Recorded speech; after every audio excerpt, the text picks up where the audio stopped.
Sean bienvenidos y bienvenidas a la cuarta sesión del ciclo Conversaciones sobre Urbanismo, en la cual estamos presentando como programa Magíster en Urbanismo de la Universidad de Chile. Estamos presentando trabajos destacados de nuestros graduados y nuestras graduadas en el programa. Hoy día tenemos el trabajo de el destacado estudiante Miguel Curecuinca, y el profesor que va a ser acompañado por el profesor Guía y una invitada y un invitado comentaristas del sector público, del sector profesional y del sector académico. Sin más, los dejo ahora con Jorge Insulza, el profesor guía de esta tesis, que les va a presentar los pormenores de esta actividad. Muchas gracias. Muchas gracias, Rodrigo, y nuevamente muchas gracias a todas y todos que nos puedan estar viendo y escuchando en este nuevo ciclo de ciclo urbanismo, como bien dijo Rodrigo. A mí me corresponderá entonces tener el gusto y el honor como de presentar tanto a los invitados como a Miguel en esta oportunidad, y lo voy a hacer obviamente partiendo bueno, Miguel, como ya mencionó Rodrigo, es geógrafo de esta casa de estudio y magíster en urbanismo muy destacado, y efectivamente él va a presentar, ¿no es cierto?, lo que fue su tesis, que en este caso, como nombre para esta presentación, le ha llamado Modos de habitar bajo riesgo sísmico, el caso de la falla San Ramón. Y para ello tenemos dos excelentes invitados: nuestra colega Magdalena Vicuña, que es arquitecta de la Universidad Católica de Chile, máster en Community Planning de la University of Maryland y doctora en Arquitectura y Estudios Urbanos de la Pontificia Universidad Católica de Chile. Es profesora asociada al Instituto de Estudios Urbanos y Territoriales y directora de investigación y posgrado de la Facultad de Arquitectura, Diseño y Estudios Urbanos de la Pontificia Universidad Católica de Chile, además de muchas otras menciones, ¿no es cierto?, que tiene, y que es una excelente investigadora y que usted la conoce, me imagino, muy bien, y que obviamente va a relucir ahora con sus comentarios a continuación de la exposición de Miguel. Y por otro lado tengo el gusto también al colega Víctor Orellana, que también es colega, arquitecto de la Universidad Católica de Chile, máster en gestión de proyectos y certificado de Project Management Professional. Y él fue subdirector justamente, fue subdirector nacional de la Oficina Nacional de Emergencia, ONEMI, en el periodo 2014-2018, y formó importantemente parte del grupo de reconstrucción post-terremoto del 27F-2010 para el Ministerio de Obras Públicas. Actualmente es director de la Fundación Proyecta Memoria y vicepresidente de Fundación Alto Río, y también una persona con mucha y vasta experiencia en numerosos otros temas que podríamos seguir ahondando y a lo mejor van a salir al calor de la conversación. Como planteaba Rodrigo, entonces le vamos a pedir a Miguel que por favor no se tome unos 20-25 minutos máximo, Miguel, para que tengamos justamente después tiempo para darle paso, ¿no es cierto?, a nuestros colegas que puedan reaccionar sobre lo que planteó Miguel, y ojalá también tener opiniones y preguntas de parte de quienes nos escuchan. Así que, Miguel, el micrófono es suyo y muchas gracias por estar en esta ocasión. Bueno, les agradezco a todos que estén. Agradezco también la invitación. A nosotros, cuando digo nosotros, es porque este proyecto, bueno, esta tesis es tanto parte mía como del profesor Jorge Insulza, que fue una gran guía para nosotros. Perdón. La tesis, como fue mencionada, es parte de un proyecto Fondesit que busca caracterizar principalmente cuál es el modo de habitar en este momento en lo que es la falla de San Ramón. En resumidas cuentas, es un acercamiento que desde mi particular vista como geógrafo le di un poco a lo que es el magíster que logré sacar ahora de nuestro magíster de urbanismo. Como objetivo principal, perdón, no, ahí sí, perdón, me avancé mucho, ahí sí. Bueno, lo principal que nosotros comenzamos fue determinar una problemática. La problemática es que, por una parte, el acelerado crecimiento de Santiago ha determinado que mucha población esté llegando a habitar a sectores que tienen en este momento un tipo de fragilidad.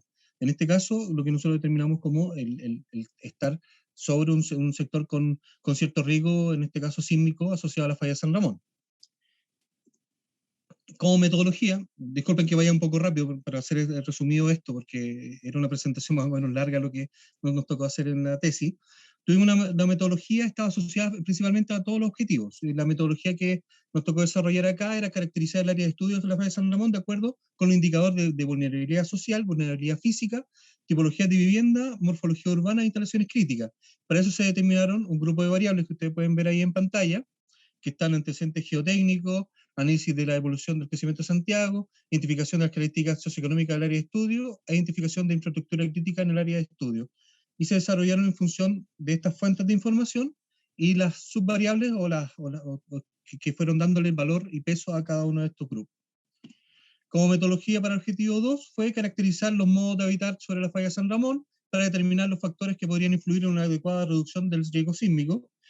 Ahí ya nosotros tomamos la información que habíamos generado en el objetivo 1 y la fuimos generando con una caracterización dentro de pesos jerárquicos entre variables, para determinar diferentes grupos de variables, que fueron las características físicas, las características socioeconómicas, de asentamiento y de infraestructura crítica.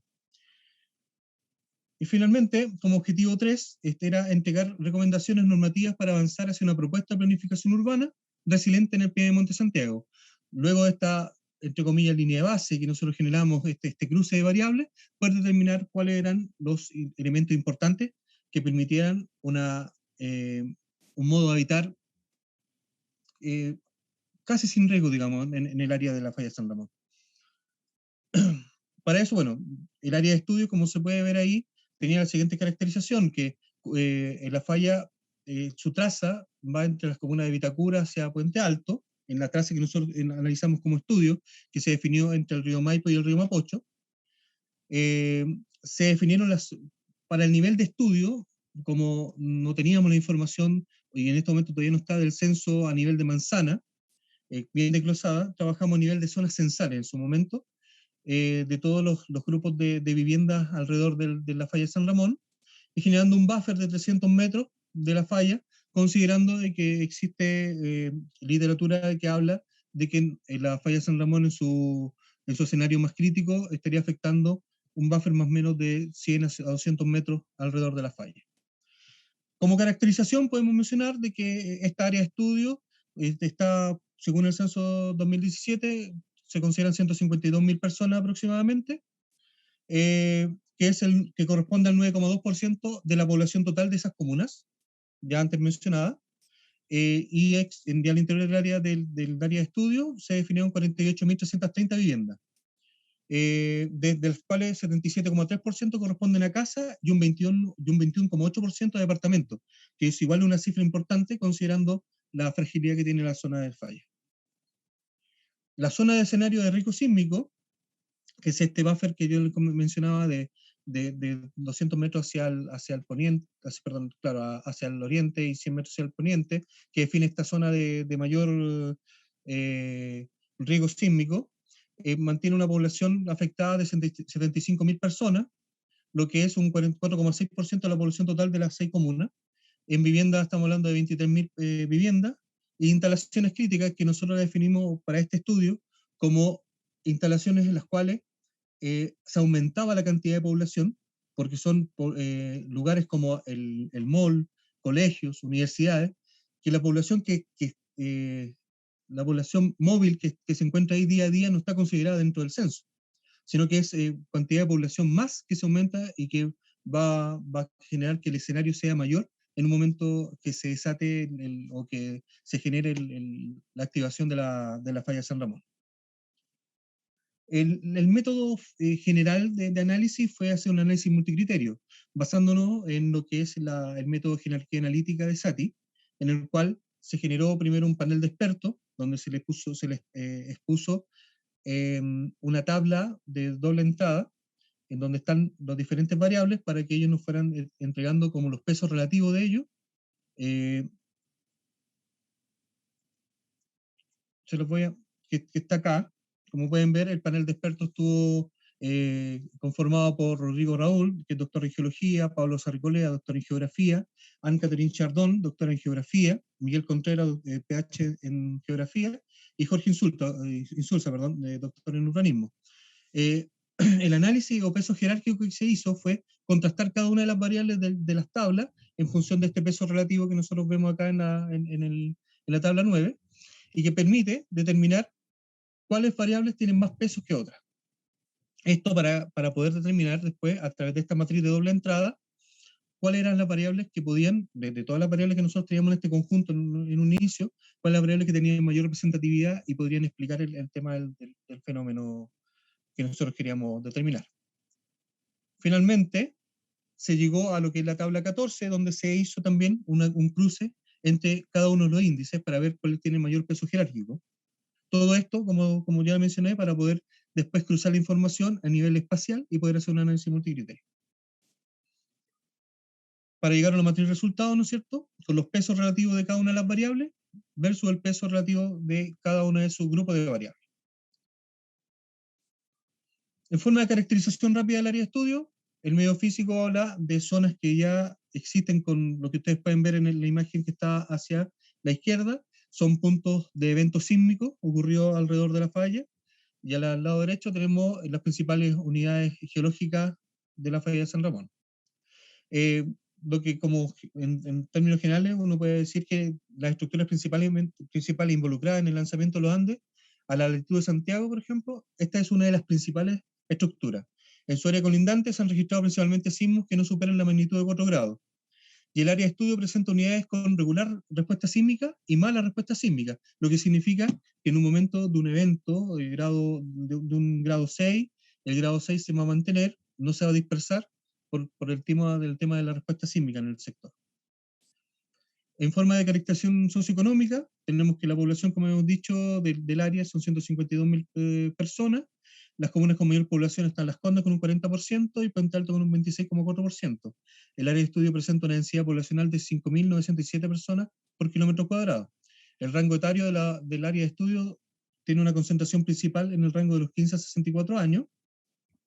Y existe también un índice de dependencia económica simple, que en Vitacura es el mayor con 0,53 y es menor en Peñalolén con 0,4. Es la dependencia de los adultos mayores y los niños con respecto a las personas que están en edad de trabajo. El área de estudio presenta principalmente viviendas de tipo particular. En Las Condes, en Vitacura, la principal tipo de vivienda es departamento. En Las Condes son casas. Todo esto, la diferenciación que hicimos es para caracterizar que cada grupo o cada zona tenían unidades que las definían y que en sí, después a una escala mucho más local, interactuaban entre ellas. Tenemos que el índice de materialidad, principalmente en la zona, es de un 0,6% de viviendas irrecuperables, 2,5% de viviendas recuperables y un 96% de viviendas que están en materialidad aceptable. Y el índice de hacinamiento tampoco era alto, presentándose los principales valores en Peñalolén con un 4,8, Las Condes un 3,4 y Puente Alto un 3,25. En términos del jefe de hogar también, se pueden ver características que dan como muy marcado que en Vitacura es principalmente profesional y magíster, mientras que en Las Condes da profesional, magíster, científico humanista, versus lo que es una zona más en Puente Alto donde está profesional, técnico superior, científico humanista y técnico profesional. Las instalaciones críticas alrededor de la falla de San Ramón que nosotros identificamos, las caracterizamos en función, uno, de la distancia que tenían con la falla de San Ramón, y dos, la cantidad de población flotante que aportaban, digamos, día a día. Dentro de eso generamos un índice de infraestructura crítica, en el cual las clases, por ejemplo, instalaciones críticas con un alto riesgo, que eran la Universidad Adolfo Ibáñez, el campus Peñalolén, que se ubica a 92 metros de la falla de San Ramón, y tiene una población potencial o flotante de 10.000 personas. Y en clases de alto riesgo está el Liceo Politécnico de los Dominicos, el Colegio de Virgen de la Pompeya y el Mal Alto de Las Condes, como todos sabemos que también tienen mucha población y que se encuentra también bastante cercano a la falla de San Ramón. La forma de determinar, como les decía, luego de poder hacer el análisis de cada una de las variables según su peso relativo, fue determinar cuáles eran los que cumplían efectivamente con explicar el índice. En función de eso se seleccionaron estas variables para cada uno de los índices, también instalaciones críticas, y se plasmaron en un plano en el cual, según el análisis multicriterio, nos determinaron zonas en donde el índice de vulnerabilidad es menor y zonas donde el índice de vulnerabilidad es mayor. En función de eso se determinaron que habían dos zonas en las cuales interactuaban zonas de índice mayor y menor, y separados simplemente en algunos casos por una calle. Finalmente, como conclusión y recomendaciones, se planteó que, como conclusión, que se observa una correlación entre el nivel socioeconómico, el ingreso mensual de los hogares y el nivel educacional del jefe de hogar con las zonas resultantes de vulnerabilidad y resiliencia. A través del análisis multicriterio fue posible identificar zonas de interacción entre los grupos diversos en grado de vulnerabilidad o resiliencia al interior del área de estudio de la falla de San Ramón. Los IPT, o sea, los instrumentos de planificación territorial del área de estudio, tanto por ejemplo, el Plan Regulador Metropolitano de Santiago, como los planes reguladores comunales, presentan restricciones al uso del suelo residencial. En las ordenanzas comunales fue posible encontrar restricciones por quebrada y geofísica, remoción en masa, aluvión y derrumbe, pero no sobre riesgo sísmico, que es un tema importante que nosotros planteamos cómo va a tratar. Las consecuencias de la activación de la falla afectarán a una gran cantidad de población con diversos grados de vulnerabilidad o resiliencia y una gran cantidad de población flotante asociada a las instalaciones críticas. Y como recomendaciones, se recomienda profundizar la información de las dos zonas o dos zoom presentados en la tesis, en los cuales se evidencia la interacción espacial de grupos resilientes y vulnerables al interior del área de estudio de la falla de San Ramón. Considera las instalaciones críticas y su población flotante para determinar planes de evacuación, vías de evacuación, zonas de seguridad, ya que la cantidad de población asociada es importante, lo cual aumenta considerablemente la población afectada en el escenario de riesgo sísmico de la falla de San Ramón. Se recomienda la realización de estudios de riesgo sísmico a una escala local, que permita analizar los riesgos potenciales del sector en el Piedemonte de Santiago, a escalas que entreguen información detallada para la planificación del sector urbano de la falla de San Ramón. Y como propuesta normativa se plantea la modificación del instrumento de planificación territorial, tanto a nivel regional como comunal, implementando las zonificaciones y normativas correspondientes. Bueno, espero no haber sido muy resumido en la presentación, pero demos tiempo también a que si hay algún tipo de consulta, podemos volver hacia atrás, como también tengo algunas láminas de anexo para complementar lo que fue la presentación. Bien, muchas gracias, Miguel. Bueno, y además por lo exhaustivo y como tú muy bien dijiste, muy resumido, pero yo creo que eso también es interesante porque nos permite también tener un espacio de comentarios por parte de nuestros colegas expertos invitados y también que ojalá pudiésemos tener algún tipo de comentario, ¿no es cierto?, y preguntas por parte de quienes nos están viendo. Yo antes de dar la palabra a nuestros queridos invitados, justamente solamente reforzar lo que, a lo mejor de lo que tú ponías finalmente como en la última lámina, que yo creo que este estudio, una tesis que se enmarca muy bien, ¿no es cierto?, dentro de lo que significa hoy día toda la relación estrecha que debería haber entre la planificación urbana y los elementos basales del territorio. Creo que justamente esta tesis permite hacer esa relación. Creemos que aquellos que provenimos más desde la línea del urbanismo, de la planificación, no siempre conocemos tanto, y lo digo con mucha responsabilidad, los riesgos latentes, ¿no es cierto?, y basales que existen en el territorio. Y también pasa muchas veces que a veces, ¿no es cierto?, los problemas de la geología pura o de la calidad del suelo también pueden correr por distintos carriles. Entonces, en este caso, yo creo que una cosa interesante que probablemente plantea ahí la investigación de Miguel fue justamente el esfuerzo de, primero, ¿no es cierto?, plasmar una idea, una imagen completa, ¿no es cierto?, de lo que ustedes vieron en el Piedemonte, de lo que se entiende como el riesgo asociado a la falla San Ramón en esta faja de 300 metros que Miguel la amplió porque le dio, ¿no es cierto?, una faja de territorio estudio que coincidía, ¿no es cierto?, como él planteaba, con zonas censales y que nos permite de alguna forma una primera escáner, para ser más moderno que radiografía, ¿no es cierto?, una mirada dron, por así decirlo, del territorio, que dentro de esa mirada uno podría ya entender que la falla cruza distintas realidades, ¿no es cierto? El Piedemonte se debe a distintos tipos de elementos socioespaciales y desde ahí también viene un poco viene la idea que Miguel ahí plasmaba, ¿no es cierto?, con los modos de habitar. Ahora, muy interesantemente, yo creo que lo que él plantea es como lo que debería seguir, ¿no es cierto?, en términos de la mirada más local, ¿no es cierto?, y cómo esto permea las capas normativas. Y en esa lógica yo creo que puede ser muy interesante lo que pudiésemos aprovechar este espacio para poder seguir conociendo y sobre todo ver las miradas, ¿no es cierto?, de los colegas que también forman parte de estos trabajos muy proactivamente y por eso que también era la idea de esta invitación y de esta especie de conversatorio que vamos a tener ahora en los próximos minutos. Así que muchas gracias nuevamente, insisto, Miguel, por tu elocuencia y por lo sintético, porque eso, insisto, nos permite ahora generar un espacio de discusión. Y quisiera yo darle primero la palabra a Magdalena, que ya la bien presentamos y como ella, ustedes bien saben, también trabaja mucho en estos temas, sobre la visión que ella pueda libremente ver tanto de la tesis como de los temas que nos convocan. Así que, Magdalena, su micrófono para usted. Gracias, gracias Jorge, gracias Miguel por la presentación, por la invitación a participar de esta conversación muy, muy interesante. Me quedé como con ganas de leer más sobre tu trabajo, Miguel.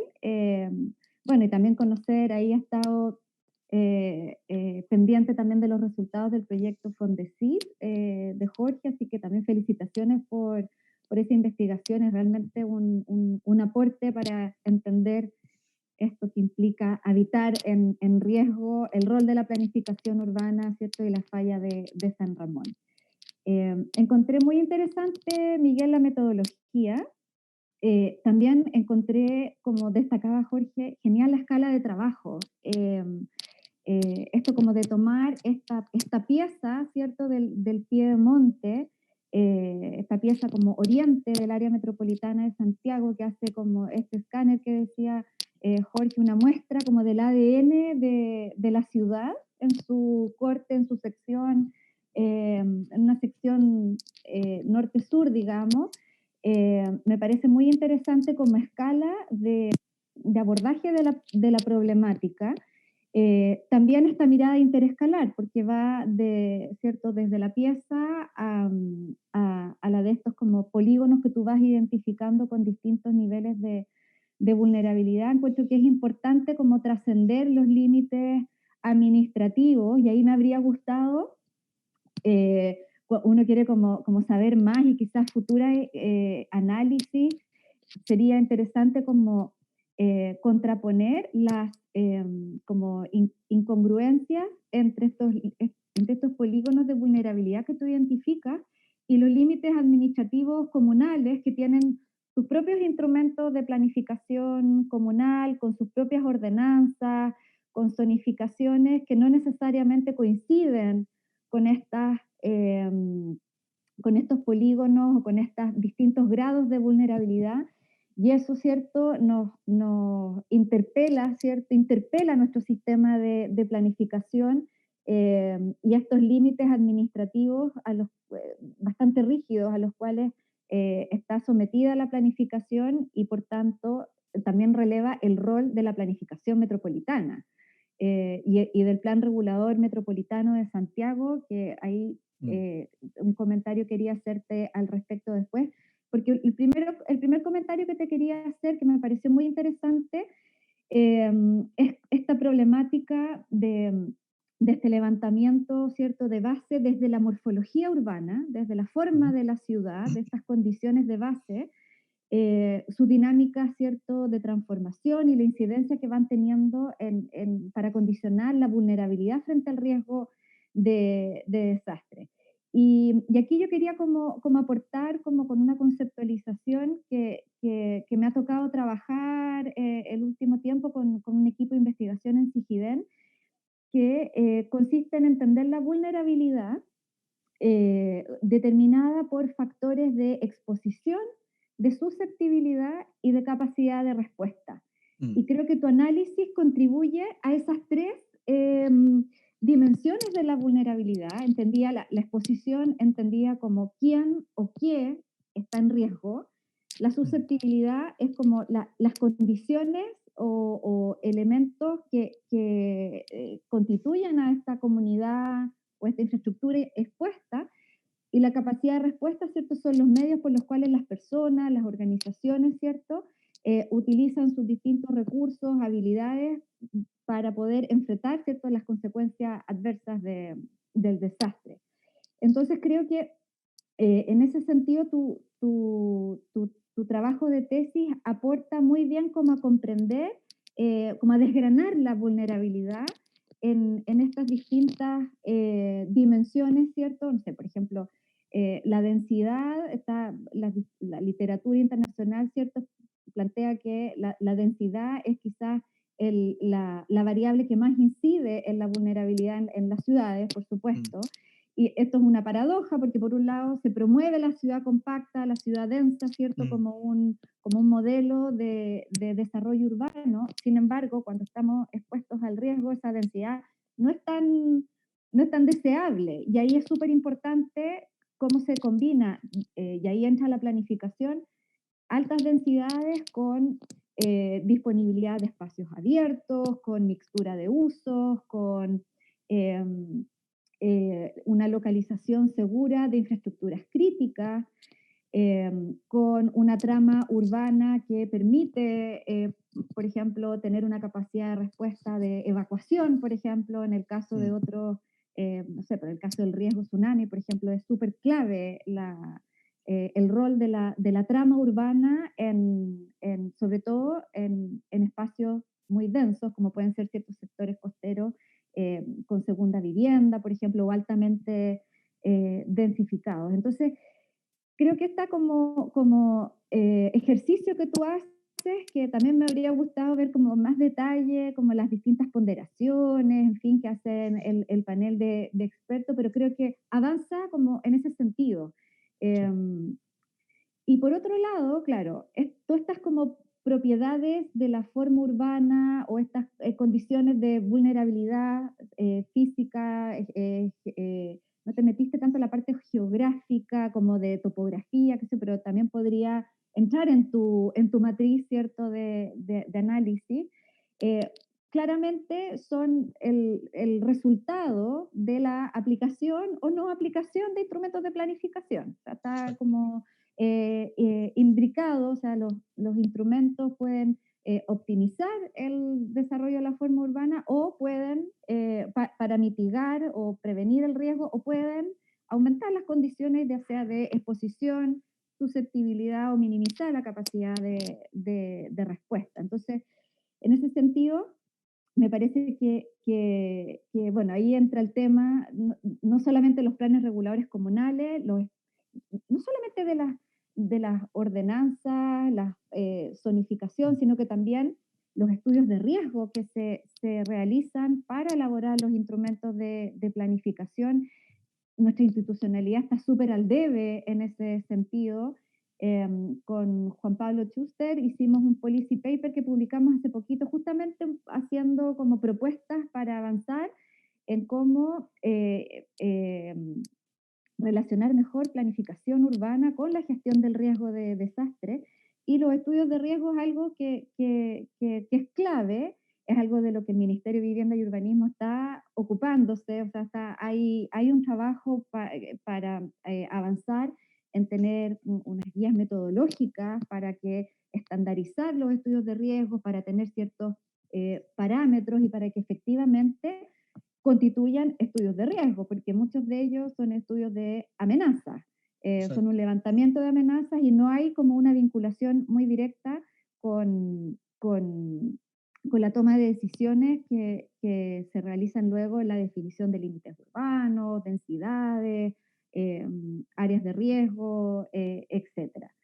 El Plan Regulador Metropolitano de Santiago, ¿cierto? Es como un gran tema, un plan, ¿cierto?, que partió el año 94 como un plan metropolitano para 37 municipios, hoy día es un plan regional, es un plan que abarca toda la región metropolitana con 52 municipios y que necesita urgente una actualización en diversos temas, pero el tema del riesgo es quizás uno de los más urgentes porque no se ha revisado desde el año 94. Hay también ahí una pregunta de cómo cómo se va a articular una posible modificación del PRMS con, con un futuro plan regional de ordenamiento territorial, ¿cierto? Porque tenemos un plan regulador metropolitano para toda la región, el cual va a tener que conversar de alguna manera con un plan regional de ordenamiento territorial. Entonces ahí todas estas piezas empiezan y estos límites, ¿cierto?, de interacción entre la ciudad y la geografía y su entorno territorial empiezan, ¿cierto?, a ser elementos críticos. Y por otro lado, están los planes regionales el plan regional para la reducción del riesgo de desastre, que es un instrumento nuevo, ¿cierto?, que creó una ley recientemente publicada, ¿cierto? Esta ley que establece el Sistema Nacional de Prevención y Respuesta ante Desastres, que sustituye la ONEMI por el Servicio Nacional de Prevención y Respuesta ante Desastres, y que plantea una serie de instrumentos para la gestión del riesgo. Uno de ellos son los planes regionales para la reducción del riesgo. Por otro lado están los mapas de amenazas, mapas de riesgos, que también se van a tener que elaborar en distintas escalas, y cómo los mapas de amenazas la ley plantea que tienen que ser incorporados en los instrumentos de planificación. Entonces ahí hay toda una dimensión, ¿cierto?, de integración de instrumentos que es fundamental abarcar. No me quiero alargar, pero ahí yo quería como también, si tú pudieras comentar cómo ves esa necesidad de integración entre distintas comunas, entre planes de distintas escalas y entre planes de distintas entidades estatales. ¿Cómo ves tú esa necesidad de conversación? Y también otra pregunta que tenía para ti es cómo ves tú las herramientas con que contamos para revertir estas situaciones de riesgo, porque aquí lo que tenemos es una ciudad consolidada, densa en algunos sectores. ¿Cómo, cómo planificamos también para revertir estos escenarios de riesgo? Eso, por ahora. Sí. Muchas gracias. Muy entretenida la Gracias. presentación. Gracias, Magdalena, por tus palabras. Mira, más desarrollo de lo que tú decías de las tablas. Yo tengo la tesis está publicada en la Chile. Si tú quieres, yo te puedo mandar un digital para que lo veas. Todo esto, si aportan algo, es lo que nosotros queremos, que aporte a que se sepa bien lo que está en la falla de San Ramón y se sepa también cómo podemos ayudar, o cómo más que ayudar, cómo podemos planificar bien, en realidad, que las zonas de riesgo. Dentro de lo que tú me planteas, yo creo que hay un factor importante que los instrumentos no los toman. No quiero ser tan sarcástico, perdón, tan riguroso en decir que no los toman, pero hay un factor súper importante que es la población. Yo traté de tomar en esta tesis a la población, a considerar también lo que es la perspectiva que tienen ellos, pero no lo pude tomar en su momento porque, bueno, fue justo en el periodo del 18 de octubre, no pudimos ir a terreno, tuve que hacer esa parte más como de bibliografía, ver la percepción de ellos, ver cómo están, queríamos nosotros ver cómo trabajaban en temas con su vecino, en si están unidos en caso de que ocurra un tema de un desastre, si saben que, de partida, si saben que existe, dónde están viviendo con respecto a la falla de San Ramón, que a través de varias literaturas nosotros nos dimos cuenta que mucha gente no sabe que están viviendo sobre la falla de San Ramón. Cómo fue que llegaron ahí, porque mucha gente tiene la posibilidad, y lo que estamos hablando de la vulnerabilidad, tiene la posibilidad de cambiarse en caso de saber que están en la falla de San Ramón. Otras personas que no tienen la posibilidad, o que realmente están ahí porque es la única opción que tienen de vivienda. Entonces, todos esos factores yo creo que son importantes de considerar, obviamente conversar todo lo que es la parte de los IPT, obviamente conversar cómo podemos hacer que un instrumento no sea, de riesgo no sea tan metódico, tan estructurado, de decir existe o no existe, sino que tendría que haber una escala de factores que te permitieran determinarlo. Y también, obviamente, tomar a la población, tomar el cómo están como capital, digamos, como capital social, y ver qué podemos hacer con ello. Dentro de todo esto del trabajo de la tesis y luego lo que hemos seguido trabajando con el profesor en el Fondesit, nosotros hemos dado cuenta de muchas cosas. Nosotros decimos, Chile tiene cultura sísmica, ¿no es cierto? Nosotros decimos, bueno, con un grado 6, un grado 7 no nos asustamos, pero eso a lo mejor está también siendo contraproducente en el sentido de que a lo mejor va a venir un momento en que nosotros viene un remesón grande y nosotros nos vamos a confiar mucho y no vamos a estar preparados. Porque a lo mejor falta toda esa parte de la educación sísmica en los colegios, especialmente a lo mejor los colegios, partir con los colegios que están en la falla de San Ramón, y empezar a decir, oye, ¿qué es lo que hay que hacer en este caso? ¿Cuáles son las zonas de seguridad que no existen en este momento? Pero por algo, tendríamos que partir por algo.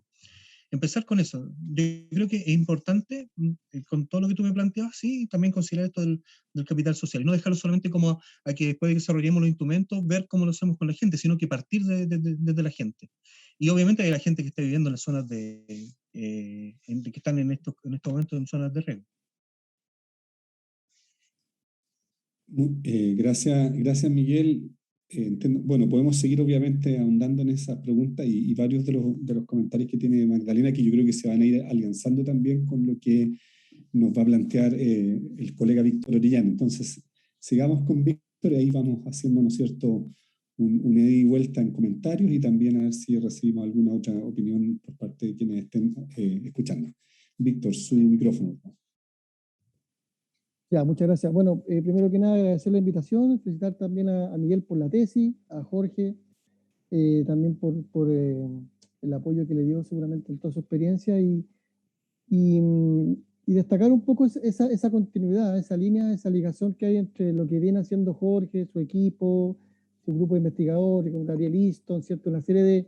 Hay una raíz acá, ¿cierto? Y hay cierta continuidad, y hay cierta cadena de la cual Miguel ahora se empieza a hacer parte. Y esto es súper bueno en el fondo de que haya como desde lo académico, una persistencia, por así decirlo, en tomar este tema, no soltarlo, más allá, ¿cierto?, de que aparezca o no aparezca la contingencia, hay una continuidad, incluso de investigadores anteriores, ¿cierto?, lo que hizo Gabriel, lo que hizo Jorge, ¿cierto?, que vienen en esta línea aportando al conocimiento de este elemento, digamos, que está aquí en el Piedemonte. Entonces, yo lo pongo en esa perspectiva, como en ese aporte que hace esa línea. Y es positivo porque cada nuevo aporte, cada nuevo eslabón va aportando temas nuevos, ¿no?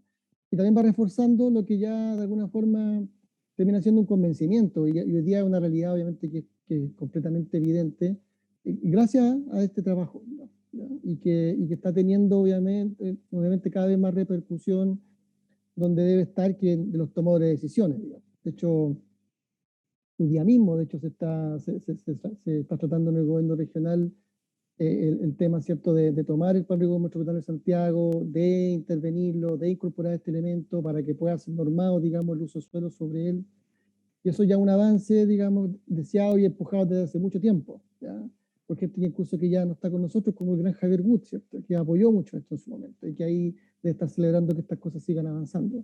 Entonces, por esa línea yo creo que hay una continuidad y una raíz, y eso es positivo destacarlo, porque efectivamente temas como estos requieren esta cohesión, esta vinculación de lo que es la evidencia científica, la evidencia histórica, ¿no?, que se va acumulando con el tiempo, que se va mejorando cuando incorporamos un mejor monitoreo de esta amenaza, como se hizo también hace unos años, ¿cierto?, de incorporar equipamiento sísmico para medir, para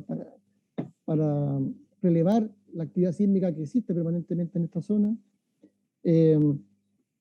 Y permanentemente aportando cierta contingencia, cierta discusión de actualidad, ¿eh? que va surgiendo de vez en cuando, y que uno de sus últimos hitos fue la reciente comisión investigadora especial de la Cámara de Diputados, ¿cierto?, que trabajó durante un buen tiempo, que de hecho emitió su informe recién ahora a principios de septiembre, que está disponible, lo pueden ver, que es re interesante porque compila mucho de todo esto, porque pasaron todos por ahí, afortunadamente todos los que tenían que pasar por ahí pasaron, dejaron su presentación, y eso está en un documento como de 80 páginas que está disponible ahí, y que luego plantea, primero constata un tema, desde la institucionalidad más formal como es la Cámara de Diputados, y plantea recomendaciones, escuchando a todos estos, digamos, expositores, y muy en la línea de lo que está planteando Miguel. O sea, estamos todos súper alineados acá, ya estamos todos de acuerdo. Ya eso es súper positivo, porque hace 10 años no era tan así, digamos, ¿eh? Y eso es un mérito de todos los que han venido trabajando en este tema y en la posibilidad que algunos tuvimos de aportar un grano de arena en ese sentido. Así que bien por eso, pues ya está, el tema está. Ahora, la manera en que Miguel fue mostrando eso es interesante porque esto es un tema súper complejo, súper multidisciplinario, por así decirlo, muchas visiones caen en este tema, así como lo ha venido de alguna forma desarrollando el equipo de la Universidad de Chile, ¿cierto? Con la mirada de los geólogos, de los arquitectos, de los abogados, de los psicólogos, que es como tiene que mirarse esto, ¿ya? Y en ese sentido, el aporte de Miguel como geógrafo también trae eso, porque va compilando también una mirada desde su perspectiva profesional. Así que en ese sentido también es bueno, porque en este cruce de información física, social, económica, de alguna forma va construyendo gráficamente lo que es el riesgo, ¿cierto?, de desastre, con todas estas variables también que señala Magdalena, ¿cierto? No es solo la amenaza, ¿cierto? No es solo la exposición, no es solo la economía, no es solo la vivienda, son todas juntas, lamentablemente, y al mismo tiempo. Entonces, la manera de representar eso ya es un desafío, y yo creo que en ese sentido está bien abordado en la tesis de Miguel, porque finalmente lo que se trata de hacer con todo esto es, obviamente, con una mirada constructiva, propositiva, de cómo tomar esto y cómo resolverlo como sociedad. También interpelar un poco a los tomadores de decisiones, ¿ya? De que esto esté a la vista de los que toman decisiones, que no están al alcance de los investigadores o de los académicos, y que van ayudando a resolver el tema, ¿ya? Y ahí y planteando un poco la oportunidad, ¿cierto? Y cuando hablamos de tomar decisiones, ahí ocurre en todos los niveles, ¿cierto? El nivel nacional, regional, el local y también el comunitario. En esa zona hay muchos grupos comunitarios muy organizados, con orientaciones a lo mejor distintas desde el punto de vista medioambiental, ¿cierto? Desde el punto de vista social, que están ahí y que son actores muy relevantes en el territorio y que plantean, y de hecho muchos de ellos fueron invitados a esta comisión porque tienen una visión también histórica muy interesante también de gente que vive ahí, que no está, digamos, sentado en el ministerio, sino que está encima de la falla, que tiene una preocupación de cómo se están haciendo las cosas ahí, por ejemplo, lo que son la entrega de permisos de edificación en esa zona, que es lo que esta comisión trató de dilucidar. Entonces, claro, hay un aporte, hay ese llamado desde la perspectiva, desde la tesis de Miguel, y en ese sentido lo que va apuntando ahora, bueno, es cómo ahora construimos esta ciudad, cómo seguimos construyendo esta ciudad con esta lógica ya tan asentada y tan aceptada por todos. Y ahí, desde la historia hay mucha experiencia, desde la memoria del desastre hay mucha experiencia, lamentablemente como acciones post-desastre, ¿ya? Como ocurrió, no sé, en Mendoza después del terremoto de 1861, ¿cierto? Que se reconstruyó toda una zona nueva en base a decisiones de diseño urbano resiliente a los desastres, o sea, anchos de calle, altura de edificios, espacios públicos, que tienen una connotación, digamos, de diseño urbano, pero que también están pensados en el caso de un futuro desastre. Por ejemplo, que en el caso de que una fachada caiga completamente, que no obstruya el camino, digamos. Eso se piensa, ¿cierto? Se desarrolla un ancho tal, con una altura tal, que en el caso de un derrumbe, el camino permita el acceso de vehículos de emergencia. Eso se puede diseñar y eso se puede normar. Y se hizo en Mendoza. Y las plazas que están ahí, las plazas nuevas que se hicieron en esa época, digamos, están pensadas para, por ejemplo, albergar un campamento al aire libre, por ejemplo. Y están diseñados, están pensados así. Entonces hay una relación entre la reconstrucción y el diseño urbano para un futuro desastre, ¿ya? Como también se hizo en Kobe después del terremoto del 95. Y ahí yo creo que quería plantear como un desafío en términos de esta mitad de este sector de la falla que está construido ya, consolidado. Hay un sector de la falla que no está construido, ¿cierto? Que este 50% hacia el sur, más o menos, ¿cierto? Donde estos instrumentos de desarrollo territorial van a plantear orientaciones para no construirse ahí, no generar riesgo, no construir riesgo. Pero el tema es, bueno, ¿qué hacemos con la parte construida? De ahí tenemos que también empezar a plantear intervenciones, ¿ya? Porque mucho de lo que levantaba Miguel de estas infraestructuras críticas son lugares donde hay gente, donde estudia gente, donde hay gente que se va a sanar, hay muchos hospitales ahí, hay infraestructura asociada a servicios básicos como agua potable, gas, electricidad, que hacen que la ciudad funcione, ¿ya? Y que también están expuestas. Entonces también hay que buscar intervenciones asociadas a lo existente, ¿ya? Desde lo constructivo, desde, por ejemplo, como se hizo en Kobe, después del terremoto, donde se cayeron muchas infraestructuras, pero las que no se cayeron se reforzaron, ¿ya? Y hubieron proyectos de retrofit, ¿cierto? De reforzamiento estructural en hospitales, en escuelas, en viaductos, digamos, para reforzarlo para un futuro desastre ya que estaban construidos ahí, digamos. Y eso se puede hacer, hay ingeniería hoy día en Chile para poder ejecutarlo. Se incorporaron, por ejemplo, acelerógrafos en edificios críticos para ir midiendo permanentemente la respuesta a los sismos. Entonces, hay cosas que se pueden hacer desde el mundo de la ingeniería, de la construcción, de la arquitectura, para poder reforzar estos puntos críticos de la zona del sector que levanta Miguel que ya están identificados y que de alguna forma o sea, no se pueden sacar de ahí, van a estar ahí, digamos, y pueden obviamente ser afectados por un terremoto de los cuales nosotros todavía no hemos sido testigos aquí en Chile, ¿cierto? Y que sabemos que obviamente nuestra norma sísmica puede ser que no responda de la manera que estamos esperando que responda. Entonces, de esa manera, estas intervenciones estructurales, por un lado, se tienen que ir sumando a las intervenciones no estructurales, ¿cierto? A la preparación de la comunidad, los planes de emergencia de la población, de los colegios que señalaba Miguel, que es un trabajo que hace permanentemente ONEMI, que está, de hecho, preparando un plan específico para la falla de San Ramón en estos momentos. Y también las medidas de plan de contingencia de las empresas que prestan servicios básicos a todo el resto de la ciudad, como Agua Andina, por ejemplo, ¿cierto? Donde está la planta de La Pizcacha, hay una serie de estanques de reserva en esa zona de Piedemonte que están muy cercanos, digamos, a la falla, y que, si bien resuelven un tema de reserva ante un corte de agua, están expuestas a otro riesgo que es la falla de San Ramón, porque estas cosas obviamente nunca son blanco y negro. Entonces, hay una necesidad también de que estas infraestructuras críticas tengan planes de contingencia para efectos del servicio que prestan al resto de la ciudad.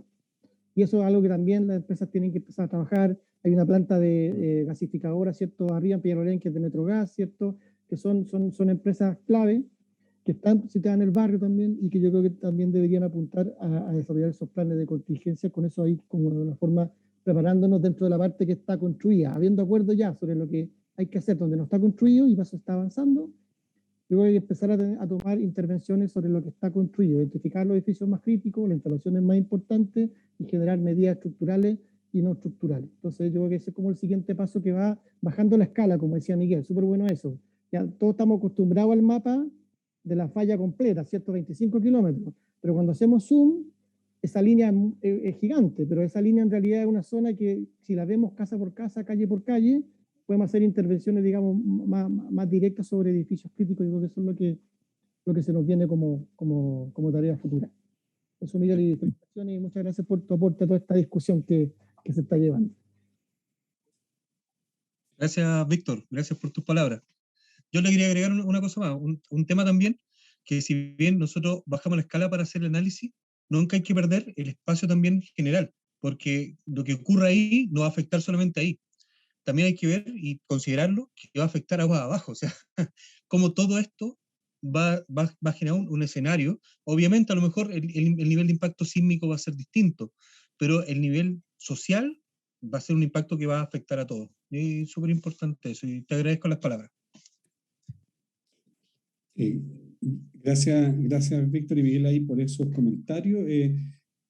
A mí también, yo tratando de reunir aquí algunos también aportes, comentarios de colegas o personas que nos transmiten un poco su impresión sobre el tema.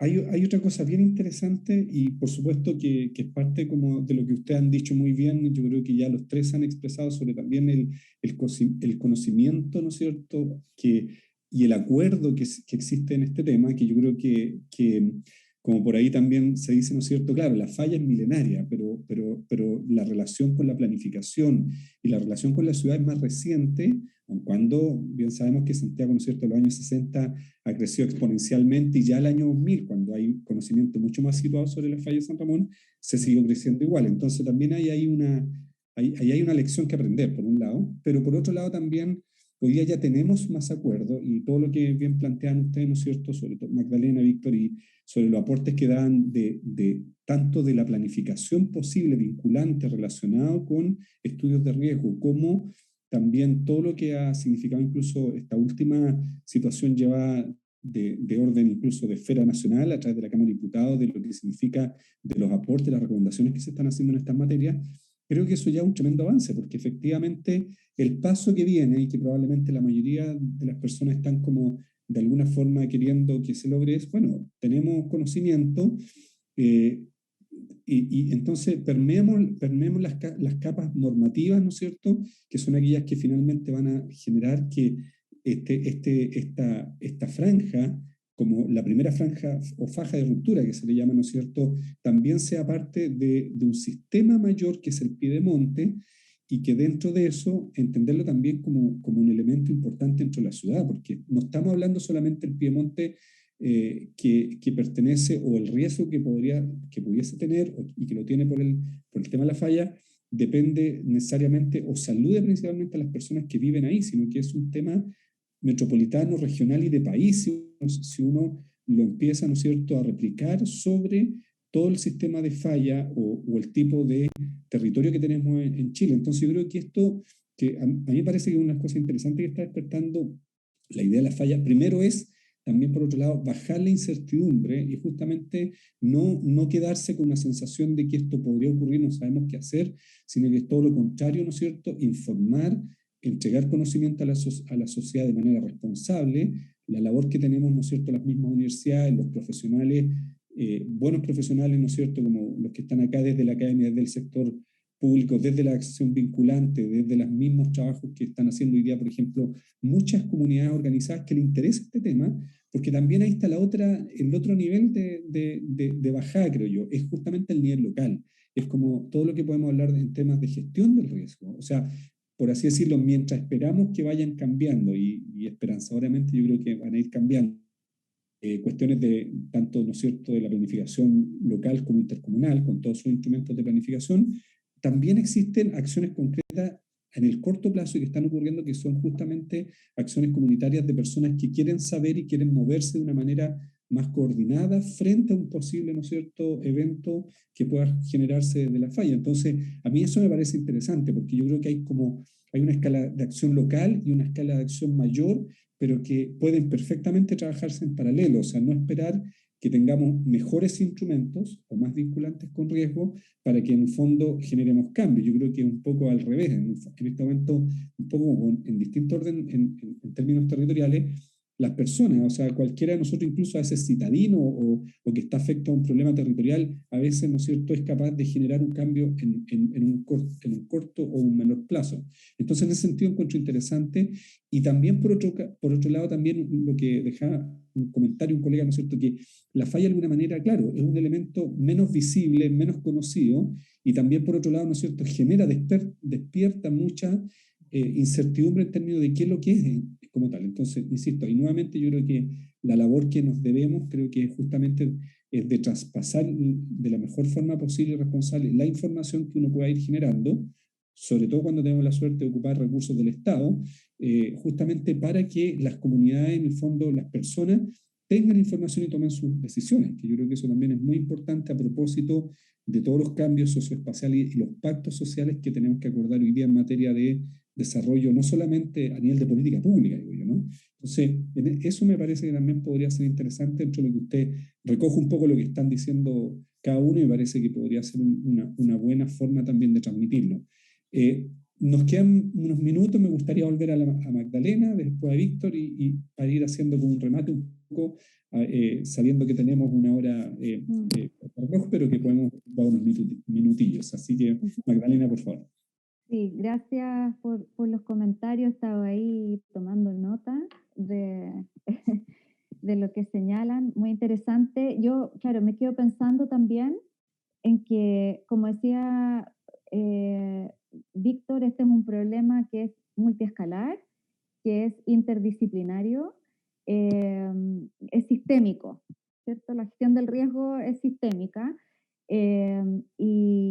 Y claro, cuando uno piensa en planificación, claro, no basta contar con el diseño institucional de planificación, sino que se requiere, por un lado, de capacidades locales. Cuando tú decías, Jorge, la importancia de la escala local, eh, la importancia de reforzar las capacidades locales en los municipios, técnicas, profesionales, y cuando uno mira la pieza, ¿cierto? Y dice, pucha, es tan variada la realidad de estas distintas comunas, en términos de su presupuesto, en términos de sus prioridades, en términos de sus contingencias, ¿cierto? Y sus urgencias, que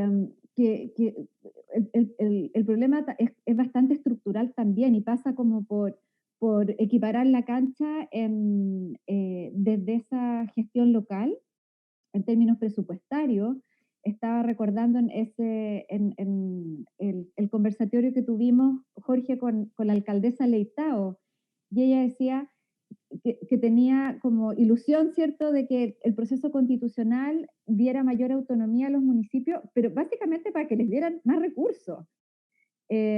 Porque, claro, podemos tener todo un aparataje de planes, de programas, que vienen, ¿cierto?, desde ONEMI o desde las empresas, pero creo que hay una clave súper importante en la gestión que pueden hacer los municipios. Y eso requiere financiamiento y requiere mucha capacidad profesional, técnica, para que puedan hacer estos estudios, estos mapas, apoyar, organizar comunidades. Entonces ahí creo que hay una clave en los gobiernos locales que tenemos ahí una deuda bien, bien importante.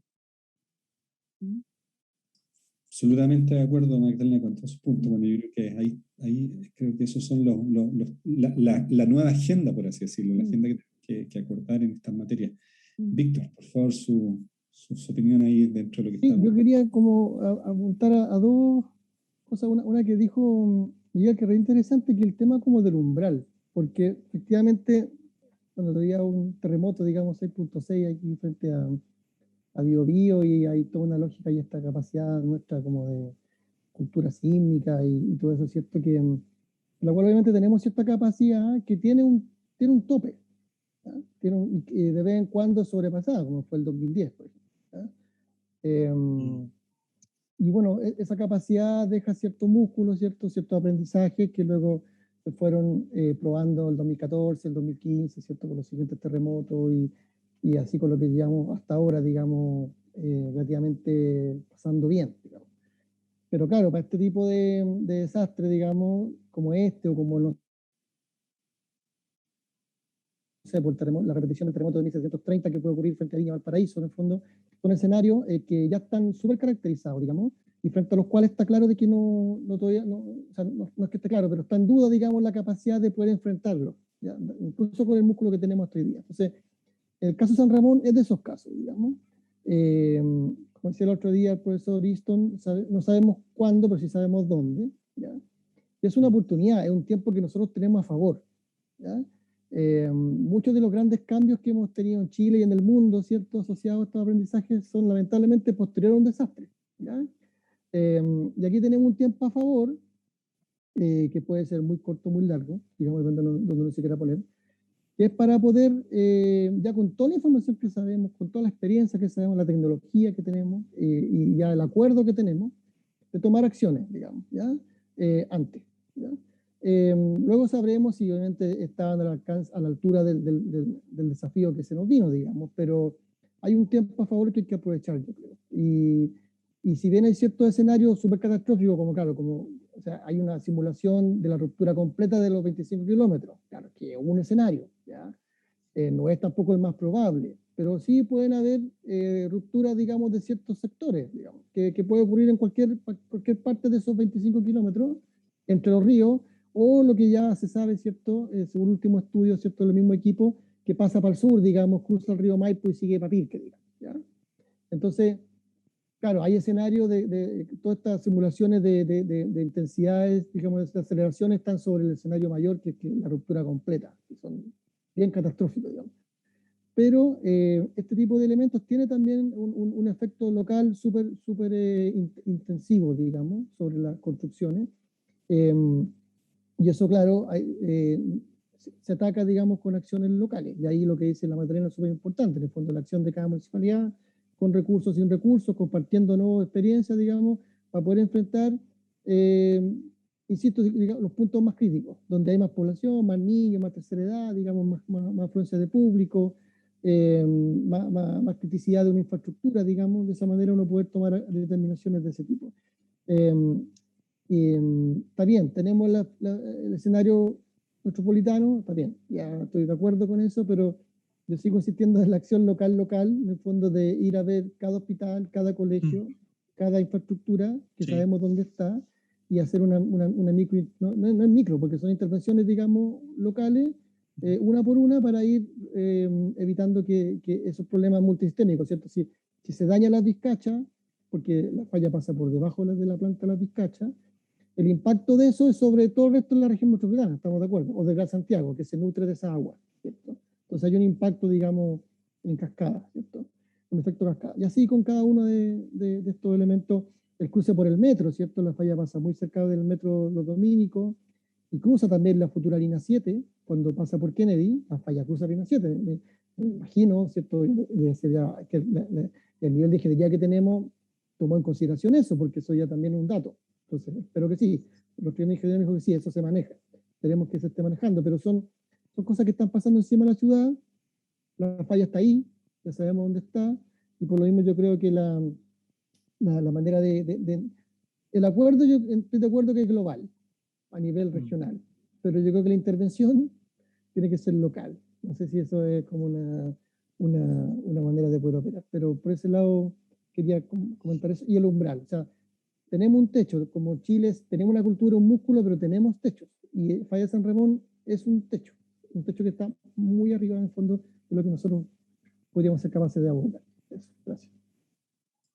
Muchas gracias, Víctor y Magdalena, por su aporte. Bueno, Miguel, como llave colega, hay harto por seguir pensando y haciendo. Nosotros, a modo de epílogo, ¿qué dirías tú, Miguel, como para ir cerrando hoy día la sesión? Que, o sea, es un tema que siempre nos ha motivado y yo creo que sí, que hay mucho por hacer, que hay muchos factores que tenemos que considerar, que, como dicen, es multidisciplinario, lo hemos visto nosotros en el Fondesit, que es multidisciplinario y que inclusive al interior de cada disciplina tiene muchas variables. Es súper importante que podamos tomar todas estas ideas y ojalá lograr algo importante para la gente, que es lo más importante. Eso. Bien, pues muchas gracias, Miguel, también. Y nuevamente ahora, en honor al tiempo, nos dijeron 1 hora y este tema podría ser como para todo el día, por supuesto, ¿no? Por eso que también agradezco el esfuerzo que hicieron tanto nuestros muy buenos, a Magdalena, a Víctor, siempre pues, tenemos la suerte de vernos en distintas instancias y es muy grato una vez más conversar este tema, además al calor el buen aporte que hace, por supuesto, Miguel, porque él es el autor de la tesis. Yo tuve la suerte de trabajar con él y hoy yo también tengo la suerte de seguir trabajando como equipo del proyecto Fondes y ver su calidad tanto humana como profesional que está aportando es sin igual. Así que también le agradezco eso y sobre todo por lo que este tema convoca, ¿no? Y por justamente lo importante que tiene que ser seguir instalando esta temática de una manera responsable, de una manera abierta, justamente bien acordada con lo que implica, ¿no es cierto?, temas de riesgo, sobre todo en todas las problemáticas que estamos viendo hoy día, el riesgo claramente está instalado y no se quiere ir y parece que no se va a ir. Entonces, con mayor razón tenemos que verlo de una manera más sistémica. Así que muchas gracias a cada uno y cada uno por habernos escuchado hoy día. Me encarga, ¿no es cierto?, el coordinador que les recuerde que la próxima charla va a ser el día 28 de octubre. Ahí vamos a tener al colega Ariel López hablando sobre estudios de percepción del tiempo de viaje, que es otro tema bien interesante por lo demás. Así que muchas gracias nuevamente por el espacio y esperamos verlo en esa oportunidad y que les vaya muy bien. Muy buena tarde a cada una y cada uno. Muchas gracias. Muchas gracias. Muchas gracias. Felicitaciones.